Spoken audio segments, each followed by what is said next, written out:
Have you ever wondered how a single quiet act of defiance could ripple through an entire company? And maybe even change the world? What if the person everyone overlooked was the one holding all the power? Today, you'll hear a story about dignity, courage, and the moment a quiet woman decided enough was enough.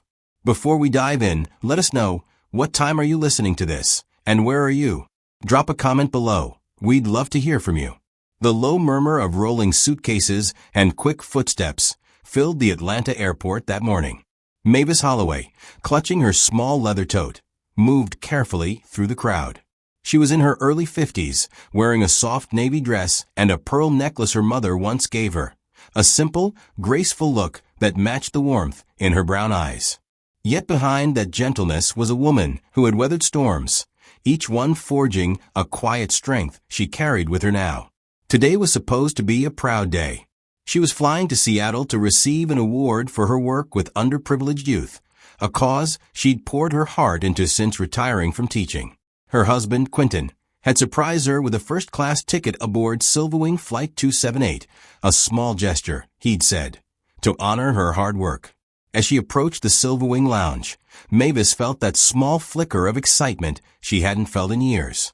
Traveling used to be an ordeal when she was younger, polite smiles that didn't reach eyes, service that always seemed just a bit colder. But surely, she thought, times had changed. The woman behind the Silverwing check-in counter didn't even lift her gaze as Mavis handed over her boarding pass. Her name tag read Jolene Rusk. She tapped briskly on the keyboard, her jaw tight, her voice flat as she said, "One moment." Mavis offered a smile. "I'm sorry, but could you confirm my seat?" "It should be 2A. Jolene didn't respond. A few more keystrokes, a sharp sigh, and then, without explanation, she handed Mavis a new ticket. Mavis glanced down. 6E, a middle seat, dangerously close to the rear restrooms. Confused, she looked back up. "Excuse me," Mavis said, keeping her tone gentle. "I believe there's been a mistake. I was assigned to A." Jolene finally looked up, her icy blue eyes narrowing just slightly. "If you have a problem, ma'am, you can take it up with customer service." Next. The woman waved her hand dismissively, already calling for the next passenger. Mavis froze for a beat, the old, familiar burn rising behind her ribs. She knew that tone, sharp enough to cut without drawing blood. For a moment, she considered arguing.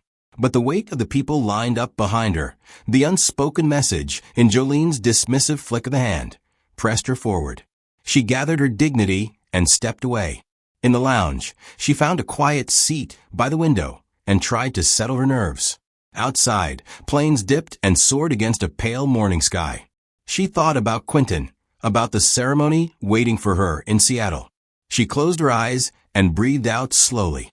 This was one woman's rudeness, not the world. Still, something gnawed at her. That seat had been meant for her. She wasn't asking for favors. She had earned her place. When boarding was announced, Mavis lined up with the other first-class passengers, smoothing the front of her dress with deliberate calm. As she stepped into the plane, she couldn't help but feel a small ripple of pride. This moment, this journey, was hers. But when she reached row 2, her heart sank. Her seat, 2A, was occupied by a young man in jeans and a baseball cap, chatting animatedly on his phone. His feet sprawled into the aisle. There was no staff member in sight. Mavis waited politely for a moment, then cleared her throat. "Excuse me," she said, "I believe you're in my seat." The man barely glanced at her. "Nah," he mumbled, thumbing at his phone. "Flight attendant said I could sit wherever. Plane's half empty anyway." Mavis turned to catch the attention of a nearby crew member, and there she was again. Jolene Rusk, leaning casually against the galley wall, arms crossed, eyes disinterested. "I'm sorry," Mavis said, her voice calm but firm. "Could you assist me? I think there's been a seating error." Jolene didn't move. "Find an open seat," she said with a shrug, like she was tossing aside a dirty napkin. "Should be plenty." The words slapped harder than any raised voice could have. Mavis stood there, aware of the stares creeping in around her, curious, dismissive, a few uncomfortable. She could feel the thickness in her chest, the sudden dry sting in her throat. A choice hovered there, teetering in the balance. Shrink back, accept it, move along like so many times before, or stand her ground. Mavis lifted her chin. She smiled, not a sweet smile, but the kind forged out of stone and memory. She picked up her bag, walked a few rows back, and found another seat. Not out of defeat, out of choice. She wasn't going to make a scene. Not here. Not yet. But inside, a small flame had been lit, and it would not go out easily this time. Mavis adjusted herself in the narrow seat a few rows back, letting her tote bag rest gently against her feet. A different flight attendant, a young man with kind eyes, had noticed her lingering in the aisle and quietly offered her an empty seat. No fuss. No questions. But the sting from earlier hadn't faded. Not from the seat mishap. Not from Jolene's thinly veiled contempt. She sat still, hands folded neatly in her lap, her back ramrod straight against the seat. Outside the small oval window, the airport slowly drifted by, trucks loading bags, tiny workers waving orange flags. Mavis blinked once, slow and heavy, trying to wash away the growing lump in her throat. Somewhere deep in her memory, she saw herself at 9 years old, standing outside a diner in Montgomery. She remembered the weight of her mother's hand on her shoulder. The polite but firm were closed from the white waitress, even as customers filed in behind them. The shame had felt like a physical thing then, pressing down on her little chest. Now 50 years later, that same dull ache curled inside her ribs. Mavis breathed in through her nose and let it out slowly. No, she wasn't that scared little girl anymore. She had spent a lifetime teaching children to hold their heads high, to believe that dignity was theirs by birthright. She wouldn't let a woman like Jolene Rusk strip that away. Self-respect can't be stolen, Mavis whispered under her breath. Not unless I hand it over. The engines hummed louder as the plane pulled away from the gate. A safety announcement crackled over the intercom, but Mavis barely heard it. She glanced around, noting the mix of passengers, business travelers, elderly couples, a young woman with pink headphones scrolling on her phone, all moving through their lives, oblivious to the small battles happening around them. Meal service came about an hour later. Mavis set her book down and waited patiently, her stomach quietly rumbling. She hadn't eaten since early morning. When Jolene finally reached her row, the air seemed to tighten. Jolene didn't make eye contact, just shoved a plastic tray onto the fold-down table with a clatter. The meal was labeled beef pasta, but Mavis had specifically requested a vegetarian meal. She was allergic to beef, something she'd noted at booking. "Excuse me," Mavis said gently, forcing a polite smile. "I had requested a vegetarian option." Jolene shrugged. "Out of vegetarian. Take it or leave it." Mavis hesitated, fingers lightly touching the plastic-wrapped utensils. She could almost hear the echoes of 1,000 small indignities, not loud enough to scream about, but sharp enough to slice at your pride. "I really can't eat beef," she said, maintaining her composure. Jolene rolled her eyes. Loudly. Several heads turned. "If you're not happy, maybe you shouldn't have flown," Jolene said, her voice low but pointed. "You can always skip the meal if it's such a big deal." The words hit Mavis harder than she'd expected. Not because they were shocking, but because of how routine they felt, how rehearsed. Like she'd stepped into a play she hadn't auditioned for, but somehow knew every line. Across the aisle, a young woman with short, curly brown hair, Dana Rives, though Mavis wouldn't know her name just yet, lowered her headphones and frowned. Dana shifted in her seat, angling her phone subtly in her lap. She tapped record. Dana wasn't sure what made her do it. Maybe it was the tone Jolene used, the dismissiveness she could hear even from a few feet away. Maybe it was the way Mavis sat there, composed and steady, refusing to make a scene even when she had every right to. Quiet injustices, Dana thought, sometimes needed loud witnesses. Meanwhile, in the back of the plane, Quentin Holloway adjusted his glasses and leaned slightly to the side, pretending to read a newspaper. But he had seen it all, from the seating debacle to the meal insult. He'd chosen to sit in economy, away from Mavis, to get a clear, unfiltered look at how Silverwing staff treated ordinary passengers. He hadn't planned to step in. Not yet. Quentin believed in Mavis, believed in her ability to decide when and how to fight. Still, his jaw tightened every time he caught the way Jolene barely concealed her disdain. Mavis placed the tray aside without touching it, setting it on the empty seat beside her. She folded her hands once more, staring out into the thick blanket of clouds beyond the window. The battle, she knew, wasn't about the food. It wasn't even about the seat. It was about something deeper, something she had spent a lifetime teaching others to stand up against. She would not let it pass unnoticed. Not this time. The tray sat untouched beside Mavis, the faint smell of overcooked pasta filling the cabin air. She kept her hands folded neatly in her lap, her fingers pressing into one another just enough to feel grounded. For a moment, she closed her eyes and let the quiet hum of the engines fill her ears. She wasn't angry, not exactly. Anger would have been simpler. What she felt instead was a deep, sinking weariness, the heavy kind that pooled in her bones, whispering, "Not again." A shadow passed by her seat, and when she opened her eyes, there stood Jolene. Without so much as a greeting, the woman leaned over Mavis's tray and snapped, "Still complaining?" Mavis took a steady breath. She glanced around. Passengers in nearby rows were shifting in their seats, pretending to ignore what was brewing, but stealing glances all the same. "I'm simply asking if you could assist me," Mavis said, keeping her voice level respectful. "Or if you could kindly ask the lead flight attendant to help." Jolene's face flushed a sharp, ugly pink. Her mouth tightened. "You know what?" she hissed under her breath. "People like you always want something special, don't you?" The words hit harder than a slap. Mavis stiffened, but kept her expression calm, even as her heart thudded painfully in her chest. "I believe I have the right to ask for proper service," Mavis said, her voice soft but clear. Passengers had stopped pretending now. Heads turned. Murmurs flickered through the cabin like the first crackle of an approaching storm. Jolene's eyes darted around, seeing the attention, feeling the heat of it crawl up her neck. Her pride snapped before her common sense could catch it. And then, without warning, Jolene raised her hand and struck Mavis across the cheek with a sharp, open-handed slap. The sound cracked through the cabin like a whip. For a heartbeat, everything froze. Mavis blinked, her head slightly turned from the impact, the sting blooming across her face. A heavy silence draped over the rows of seats, broken only by the soft intake of breath from a nearby passenger. Dana Rives, phone still tucked low in her lap, captured it all. Her fingers trembled, but she kept recording. Across the aisle, an elderly man set down his newspaper with a sharp rustle, his mouth slightly agape. A young mother clutched her child tighter against her chest.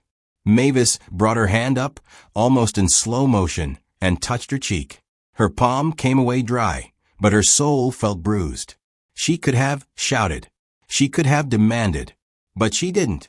Instead, she sat there, spine straight, chin high, and slowly reached for a tissue from her bag. She dabbed the corner of her mouth, not because she was bleeding, but because it felt important to do something dignified, something deliberate. Out of the corner of her eye, she saw Quentin, still seated in economy, his face rigid with fury barely contained beneath a mask of calm.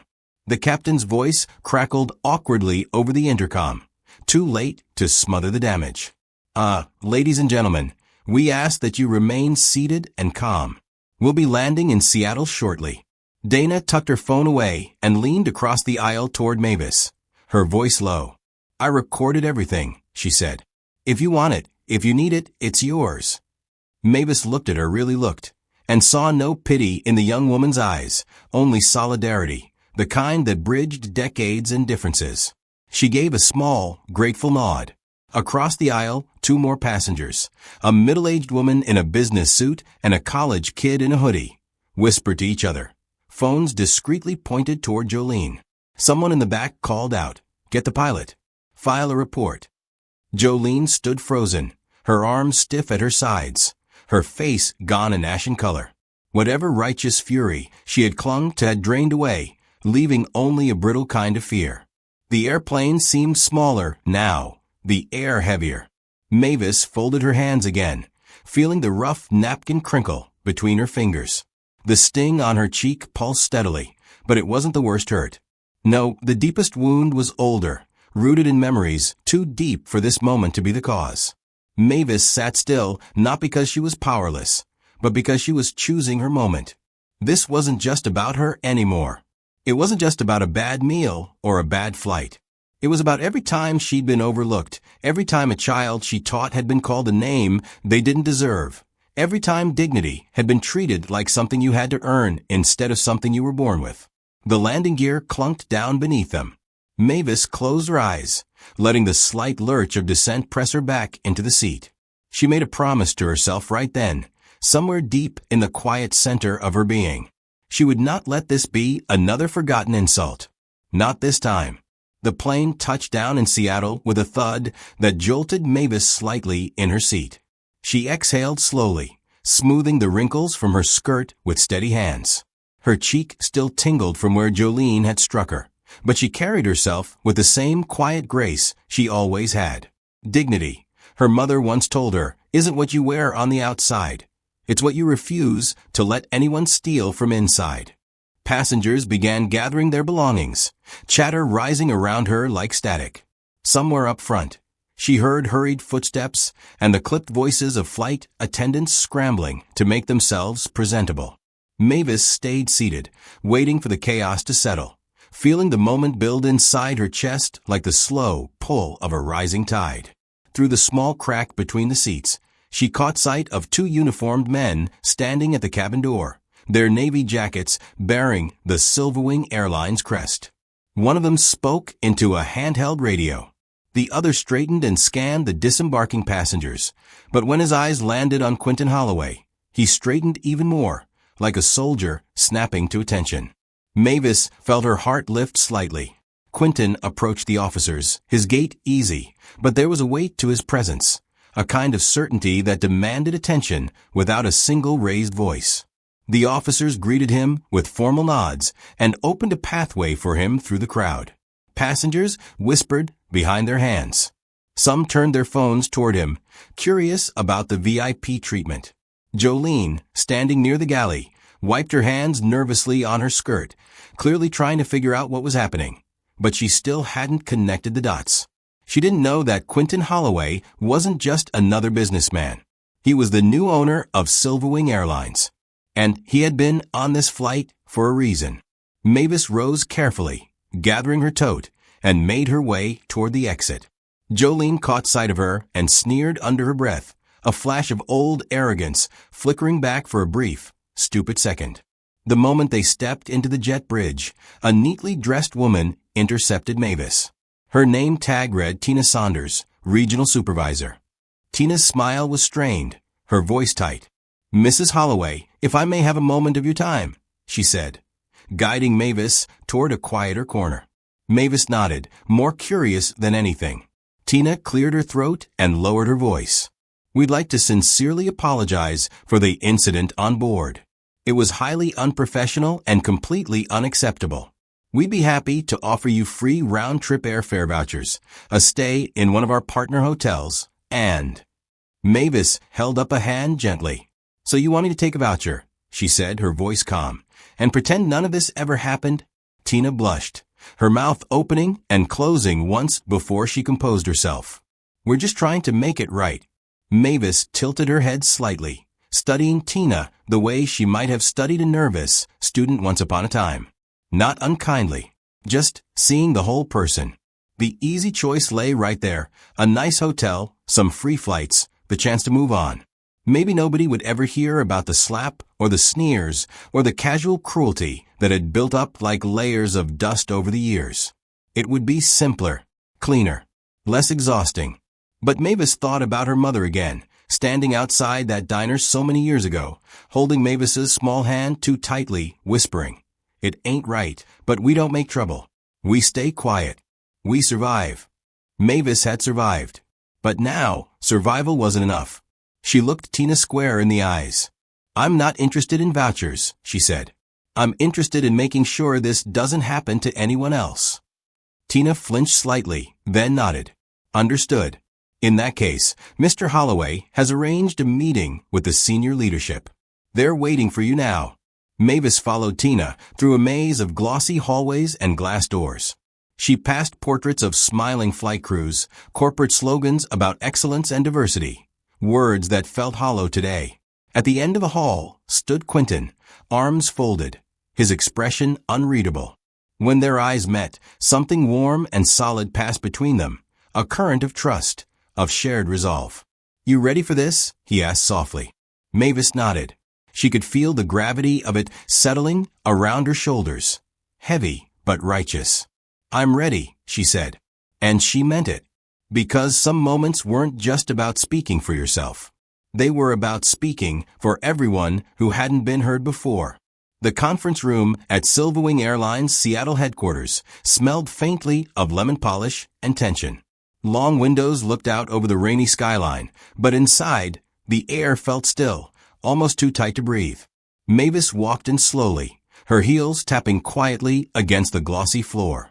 A long table stretched ahead of her, lined with senior executives, men and women in sharp suits, faces guarded, eyes flickering with something between curiosity and worry. Quentin stood at the far end, calm, unmovable, his hands resting lightly on the table's edge. Mavis could feel every pair of eyes on her. She smoothed the front of her dress with a slow hand, a gesture more about finding her balance than fixing any wrinkles. A part of her wanted to turn around and leave, to slip back into the quiet of her own life, to let the weight of this moment fall on someone else's shoulders.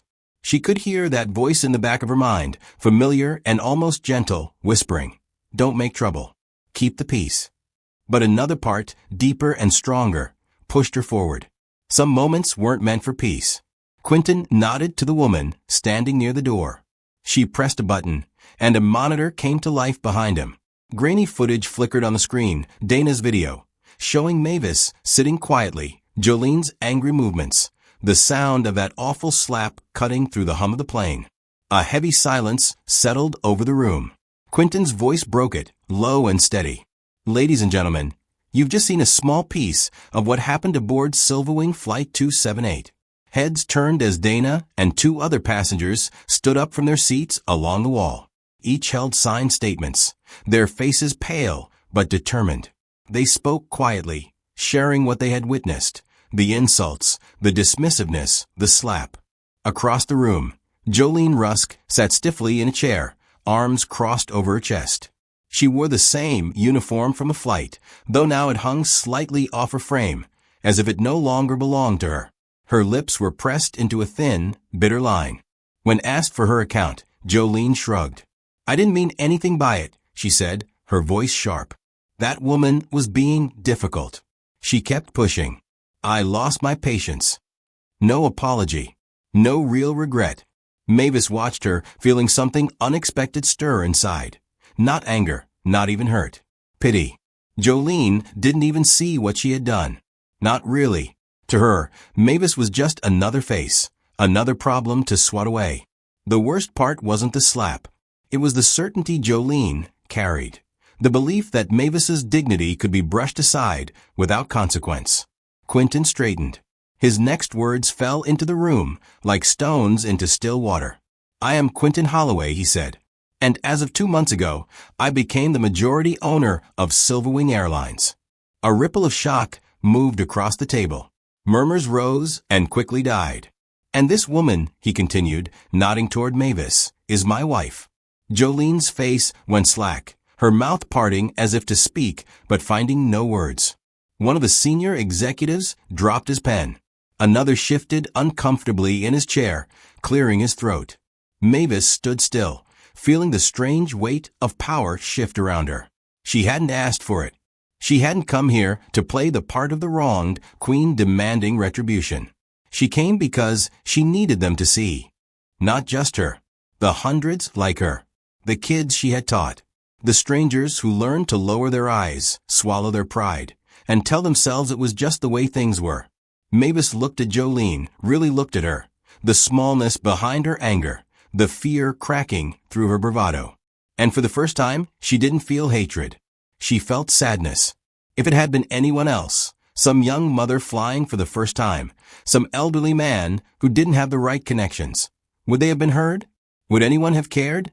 A question echoed in Mavis's heart, heavy and sharp. If today it had not been me, if it had been someone invisible to them, what would have happened? The answer, she knew, wasn't hard to find. She folded her hands loosely in front of her, her voice soft but carrying across the room. "I'm not here because I'm Mrs. Holloway," she said. "I'm here because no one, not me, not any passenger, should have to fight for basic respect at 30,000 feet." The executives sat silent, absorbing her words. Some looked ashamed. Others just looked afraid. But Mavis didn't care about their shame or their fear. She cared about what they would do next. And she was ready to make sure they did not forget. The meeting room buzzed in a low, nervous hum after Mavis spoke. No one wanted to meet her eyes now. It was easier for them to look at their notes, at their phones, at anything but the woman standing calmly in front of them. Tina Saunders, the regional supervisor who had first tried to smooth things over back at the terminal, leaned forward. Her voice was syrupy, full of practiced concern. "We truly regret the misunderstanding, Mrs. Holloway," she said. "We propose a private apology, a statement to you and your husband, and of course, compensation for any inconvenience." Mavis kept her face still. Inconvenience. They called it that, like losing your dignity was the same thing as losing a suitcase. Another executive, older, with silver hair and a crimson tie, cleared his throat. "We could arrange for a public relations package as well, a donation made in your name to a charity of your choice." Quiet, effective. Everyone moves forward. Quentin, who had been standing quietly at the end of the table, finally spoke. His voice was even, but it carried weight. "Mavis will decide," he said. "And whatever she decides, I'll back her." The room shifted slightly, like the air pressure had dropped a little. Mavis looked down at her hands resting lightly on the tabletop. They were steady, but her heart was a river underneath, wide, deep, moving fast. If she accepted their private apology, the media wouldn't get wind of it. No headlines. No noise. Just a smooth, quiet settlement. She could go home, have her ceremony, get her award, and slide back into the comfortable invisibility she'd spent years building. But if she spoke publicly, if she insisted on a formal, transparent process, it would be messy. It would be loud. Some would say she was chasing attention. Some would say she was overreacting. Some would call her names she didn't care to hear again. It wouldn't just cost her comfort. It would cost her peace. Across the room, Dana Rives stood near the door, watching. Their eyes met for a moment, and in that glance, Mavis saw something she couldn't unsee. A young woman who had recorded what others would rather pretend never happened.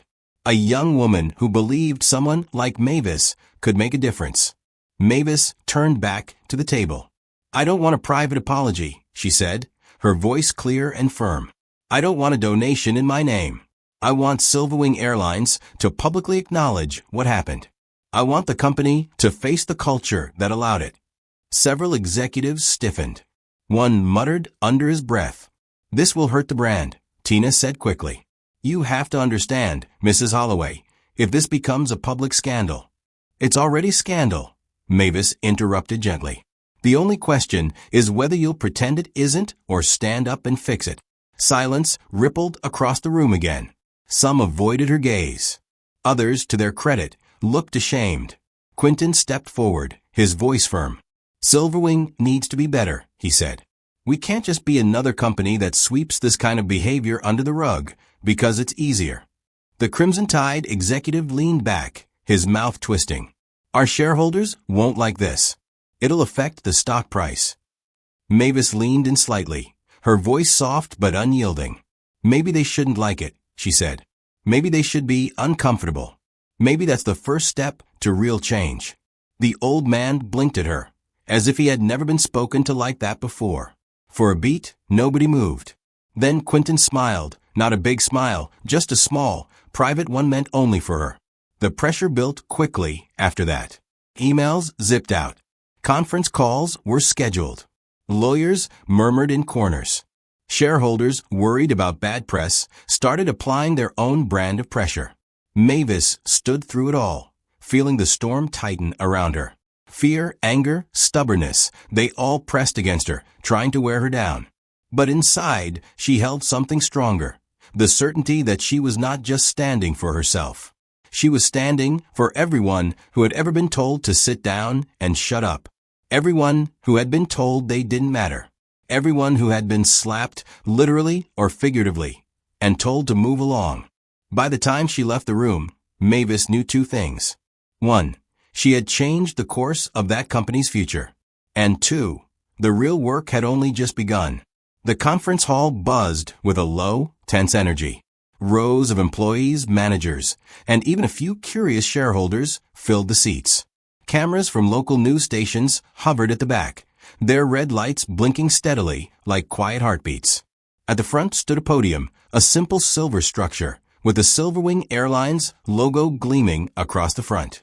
Mavis sat near it, her hands resting lightly on her knees, her breathing slow and even.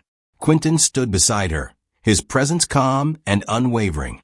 Across the room, Jolene Rusk stood alone near a table. Her uniform looked more wrinkled now, like she hadn't taken the time, or maybe hadn't had the nerve, to smooth it out that morning. Her arms were crossed tightly over her chest, and her eyes darted nervously across the room. The CEO of Silverwing stepped up first, clearing his throat. "We are here today to address a serious incident that occurred aboard Flight 278, he said, his voice a little too polished. "We take this matter very seriously." Mavis listened, but she wasn't interested in corporate damage control. She was here for something deeper. When the CEO finished, Quentin took the microphone. His voice was steady, low enough to command attention without demanding it. "We're not here just because of one bad moment," he said. "We're here because that moment reflects a larger problem, a culture that looks the other way too often." He turned toward Mavis, giving her a small nod. Mavis rose slowly, the soft rustle of her dress barely audible over the silence. She walked to the podium, her shoes clicking against the polished floor, each step deliberate. She looked at Jolene, then out across the room. "I'm not here to destroy anyone's life," Mavis began, her voice warm but unflinching. "I'm here to shine a light on what happens when people stop seeing each other as human." She paused, letting the words settle. "I've been where you are," she said, her eyes sweeping across the employees. "Overworked, under pressure, tired. But none of it, gives us the right to strip someone else of their dignity." Jolene shifted uneasily, her hands now gripping the back of a chair. Mavis continued, "This isn't just about me. This is about every customer who was brushed aside, every employee who was trained to value speed over service, efficiency over empathy." Then came the evidence. Dana Rives stepped forward, holding a folder thick with printed statements and screen captures. Videos played on the big screen behind Mavis. Snippets of passengers quietly recording their experiences, moments where kindness should have been offered but wasn't. Jolene tried once, weakly, to defend herself. "I never meant to treat her different," she said, her voice cracking. "I was just stressed out. It wasn't about race." Mavis turned, facing her fully. "I believe you didn't set out to do harm," Mavis said. "But harm doesn't require intention. Harm requires indifference." Jolene blinked, her mouth opening, then closing again. No more excuses came. The room was thick with silence, the kind that wasn't empty but full of realization, of shame, of a shifting understanding. Quentin stepped back to the podium. "Effective immediately," he said. "Silverwing Airlines is terminating Jolene Rusk's employment for gross misconduct." He didn't say it with anger. He said it the way you might close a door that had been letting in a cold, bitter wind. "And starting today," Quentin continued, "Silverwing is launching a complete overhaul of our training programs. Every employee, from the CEO to the newest hire, will undergo comprehensive courses on anti-discrimination and customer respect." There was a ripple of murmured approval from the crowd. "We're also creating a new independent department," Quentin added, "dedicated to protecting customer rights and ensuring these standards are upheld, not just when people are watching, but always." Mavis let out a breath she hadn't realized she'd been holding. She hadn't come for vengeance. She hadn't wanted spectacle. She wanted change. And now it was happening. Jolene lowered her head, her shoulders sinking. It wasn't satisfaction Mavis felt looking at her. It was sadness. Sadness for how easy it had been for someone to lose their way. As the meeting ended and people began to rise, some came to Mavis quietly, offering handshakes, quiet words of thanks. Dana found her way over too, her eyes bright. "You didn't just change this company," Dana said softly. "You changed the way people will see themselves." Mavis smiled, the lines around her eyes deepening with something like hope. She hadn't raised her voice. She hadn't lashed out. She had stood her ground with the simple, stubborn belief that everyone deserved to be seen. And sometimes that was enough to move mountains. The morning sun broke through the high windows of Silverwing's main auditorium, casting soft, golden beams across the polished floor. The press conference had just ended. The official statement had been made, a formal public apology from Silverwing Airlines to Mavis Holloway, and to every passenger who had ever been made to feel small. Quentin stood at the podium, sleeves rolled up, no script in hand, just conviction. He promised a sweeping cultural reform across the company, mandatory anti-bias training for all employees, a new department dedicated to customer rights, and a commitment that Silverwing would put dignity before dollars. There was no applause when he finished, only a deep, collective silence, the kind that came not from indifference, but from reflection. It was the sound of something shifting. Jolene Rusk did not attend the conference. She had been dismissed quietly that morning. A letter of termination, a final paycheck, and a formal notice banning her from working in the airline industry for 5 years had been handed over. No press cameras caught her leaving. No colleagues walked her to the door. Mavis felt no triumph in it. Watching a life unravel, even one built on prejudice, was not something she could celebrate. There was only sadness for what had been lost, and what could have been different. Later that afternoon, an internal gathering was held for Silverwing employees. No cameras, no reporters, just the people who needed to hear the truth most. Mavis stood at the front of the room, a single microphone in front of her. Quentin sat off to the side, his steady presence like a soft weight she could lean on if needed. Mavis took a breath, feeling the weight of every pair of eyes on her. Young employees, older veterans, managers, flight attendants. Some curious, some uncomfortable, some already nodding because they knew deep down that this wasn't just about one flight. She smiled, not a big smile, but a real one. "Forgiveness," she began, her voice low but clear, "doesn't mean forgetting." Heads tilted, attention sharpening. Forgiveness means looking at the truth, standing in front of it, and choosing not to be broken by it. Choosing to heal, not just for ourselves, but for everyone who comes after us. She paused, letting the words find their place among the crowd. "I didn't stand up today for a free ticket or an apology or even for justice, just for myself. I stood up for the little girl who once sat outside a restaurant and was told she wasn't welcome. I stood up for the young man who gets followed around a store like he doesn't belong. I stood up for everyone who's been told, with a look or a word or a slap, that their dignity is negotiable." Mavis's voice wavered, just slightly, but she held firm. "I don't believe we are born knowing how to hate," she said. "But we sure learn fast if no one stands up and says, 'This is not who we are.'" Across the room, a few people lowered their heads. Some blinked hard. Some simply stared, as if seeing her, and maybe themselves, more clearly. Mavis closed her hands around the edges of the podium, grounding herself. "Today isn't about shame," she said softly. "It's about change. It's about remembering that respect isn't a courtesy, it's a right." Her final words hung in the air like the slow settling of snow. When the gathering ended, Mavis and Quentin walked out together, hand in hand. The same way they had always walked through life, side by side, steady, no matter the weather.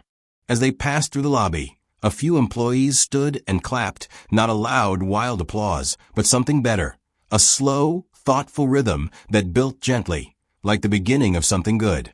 The passengers, who had been on Flight 278, were there too. Dana Rives, holding her phone tightly, nodded at Mavis with eyes shining.